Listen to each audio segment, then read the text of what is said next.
So monitoring has been our focus since the inception of the program, and it still remains that way today, but there has been a shift towards taking a more active role in watershed protection. And really that shift was driven by two of these key events, which a lot of us are really familiar with now, and those were the wildfires of 2012 and the flood event of 2013. I'm going to spend the most of the time talking about the wildfire because the floods were actually they didn't impact the water quality in the canyon to a great extent. And the upper canyon actually probably benefited from having those floods as opposed to some of the downstream areas on the Poudre and other communities. So I'm going to talk mostly about impacts of the wildfires. And so before we get into it, I want to step back a little bit and talk about what we were thinking and how we were perceiving our work prior to. And you know, at that point in time, we had these relatively pristine watersheds that continued day after day, year after year to provide us clean, consistent water quality. Our protection, the way that we defined it, was really about monitoring water quality and those related issues of concern. We never had to move into the realm of doing much about it because, like I said, not a lot was going on. We were in a really fortunate position that water quality was good. Not much was popping up of concern. So we were acknowledging threats, and we were doing some planning and evaluation of those threats like wildfires prior to, but we hadn't realized the impacts of any of those up until the 2012. So it remained kind of a theoretical exercise and a planning exercise, and we knew kind of what the risks were, but it wasn't until after the fires that we really had to put some things in action. Our main partnerships were with other local water providers. And that is a major change. So on June 9th, the High Park fire was ignited, and I hope that's the date for the start of the High Park fire. I'm trying to remember. I think if you see the yellow there, that is the Hewlett fire. That was actually up until the point of the High Park fire, the largest fire that they had on record in the Arapahoe's Roosevelt. It was something like 5,000 or 8,000 acres. And then the High Park fire came along, burned 87,000 acres, so dwarfed the Hewlett fire. But we did see impacts from both fires, and from a water quality impact standpoint, we consider the entire area kind of one event because there was not a lot of difference in the effects that we were seeing. And the timing of them they were overlapping. So you can see the green dot, that's our water treatment intake facility. So what that is that's up near Gateway in the canyon, and we pull water. This is a direct supply source. So as opposed to Horsetooth, which you can equate to a bathtub, and you have a drain coming out of the bathtub, this is direct supply. So whenever water enters the pipeline, there is no stopping it once it's on its way to the water treatment facility. We don't have any holding ponds or anything. It goes directly into our treatment process. So managing for water quality is a little different on the river than it is in Horsetooth Reservoir. So we have 14 miles of pipeline that travel from Gateway to our facility on West LaPorte Avenue, which you can see down here. So it travels this way.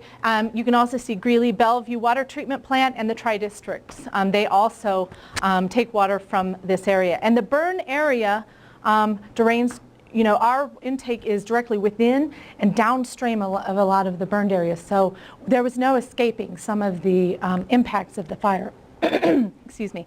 I'll highlight the pink dots. Those are our water quality monitoring sites, and we were in a really fortunate position that someone had initiated this baseline monitoring in the watershed, because now we have a data record. And as I've gone around the country and talking to other utilities after the fire, that is not something that everyone has. And what it did is it enabled us to say, we know how things have changed, and we can now therefore track recovery as we go forward. So it was a really good thing to have in place, was this baseline monitoring data from all these sites across the watershed. We even have, essentially control sites, burn sites downstream. It was really, really nice.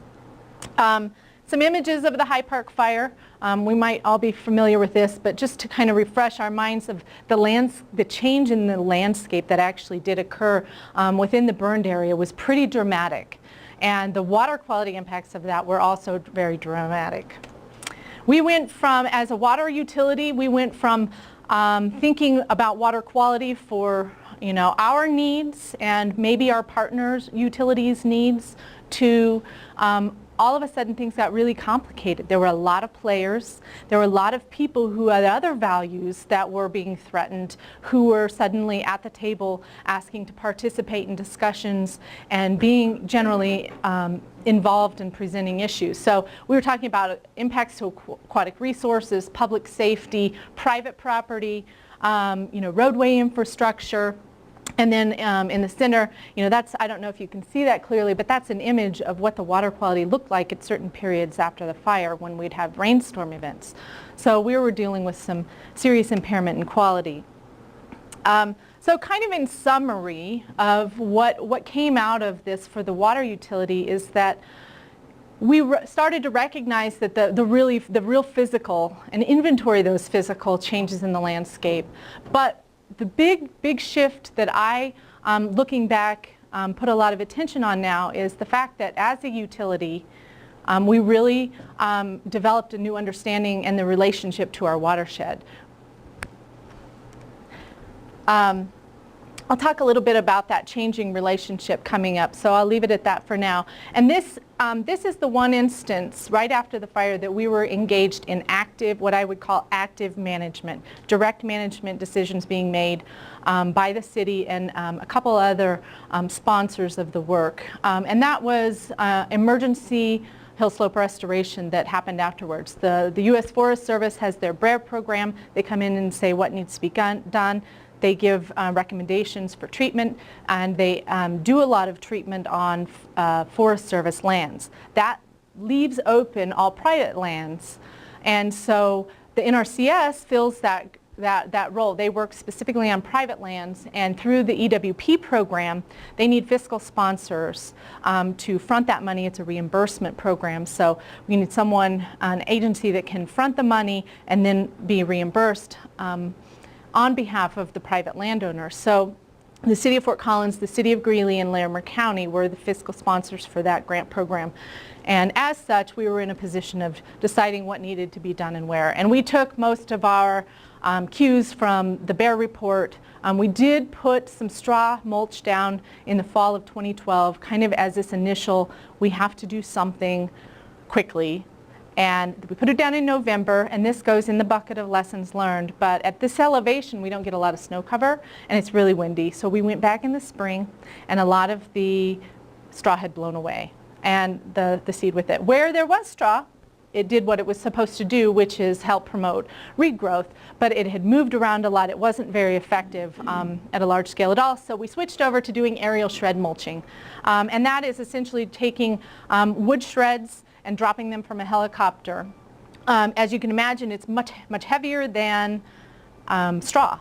And so what we were faced with is having to come up with a way to prioritize areas within these massive amount of land that needs to be treated. How do we prioritize? And so we developed kind of as a group a prioritization tool that we could look at the burned areas, and that's where we decided to target our efforts, and we decided with the assistance of foresters from the NRCS what our application rate should be. We went with a 70% coverage, which there's a tonnage per acre, and I can't remember that, but 70% coverage is what we went. The city was involved in the mulching and also in the field work, which entailed going out and making sure that the applications met the specifications. We also did some experimental work that hadn't been done before, but was fairly cost effective and quick, and addressed trying to provide some surface roughness in those drainages that were maybe second order drainages that were starting to pick up volume and velocity pretty quick and move a lot of material down into the main stems of the South Fork and the main stem of the river. And so what it looks like is we had hand sawyer crews hike up and down here and fell trees into these gulches. This you know, there was a lot of speculation, would it be successful or not, and in some cases it proved each way. We had some success, some not, and really the main limiting factor was the ability to get surface contact. Where there's good contact with the surface, it did its job by stopping and some of that sediment up higher in the drainage.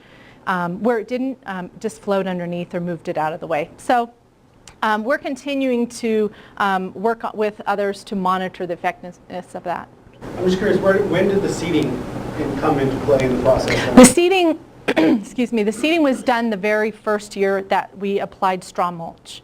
That's the only seeding that took place through the EWP process. There was some native grass seeds that were spread with the straw mulch. After that, any seeding that took place was done on private land. To my knowledge. We didn't do any seeding after that. So that was kind of the emergency phase and what we were involved with. That wrapped up in 2014. We had a couple phases of it. You know, that's 2 years of work. It takes a long time to get some of that stuff done, even if we're considering that emergency response. Still took quite a bit of time to get all the agreements in place and stuff to do that work. So post-fire, here we are as a water utility, you know, how everything changed for us. We now kind of started viewing the watershed as something we needed to pay attention to. It's not just something we can take for granted as a fixed asset that's always going to be there. Now we have seen a really dramatic change and should be expecting more changes in the future. Monitoring remains important, and we're using that monitoring to help us understand kind of what is our new normal. Have we returned to pre-fire conditions, or are we going to rest at a new kind of you know, future condition? It brought about new collaborations specifically for watershed restoration, and that's the CPRW group that Jane Kovexis was here talking to you about. That's the primary one. And there's been a lot of great work done around that. I'm not going to talk much about the projects because I knew Jen was going to be talking to you. Focus mainly on slope restoration, hill slope restoration, and stream channel restoration. But I am going to talk a little bit about what that collaboration provided for the city. And now, like I said, there were all those new values, and the story got really complicated really quick, and so there's a lot more stakeholders that we interact with on a regular basis on issues beyond water quality. That collaborative approach, after the fires, the city needed a vehicle by which we could interact on the landscape, much of which was restoration being done on private lands. And the city, as a city government organization, we cannot provide funding to do work on private lands. That's a conflict of interest. We can't use ratepayer dollars to help out particular homeowners. And so what we needed was a legal, and by legal I mean a 501c3 mechanism to do so. We needed a prioritization process to ensure that it was an objective process we went through to prioritize the projects that we were going to do if they were happening on private land. And we needed a way to leverage funds within the community because the city has this, you know, a certain capacity, existing capacity to fund our membership in CPRW, but we do not currently have funding mechanisms in place to go out and fund, you know, fuel reduction crews or stream restoration. So this organization really enabled us to take a lot of the funds that were available within the community from different sources and leverage those to get some of the work done. The focus is on restoration and resiliency, primarily post-fire restoration and future fire kind of proactive measures to reduce that risk. The Board of Directors, Trout Unlimited, CNHP, Larimer Conservation Corps, the City of Fort Collins, Greeley, Larimer County, those are the reserve seat funders. They provided 2 years of initial startup funds for CPRW, WRV, Alaterra Services, and then we have a variety of folks from the Forest Service and landowners who are participating, not necessarily on the Board of Directors, but on some of our science committees.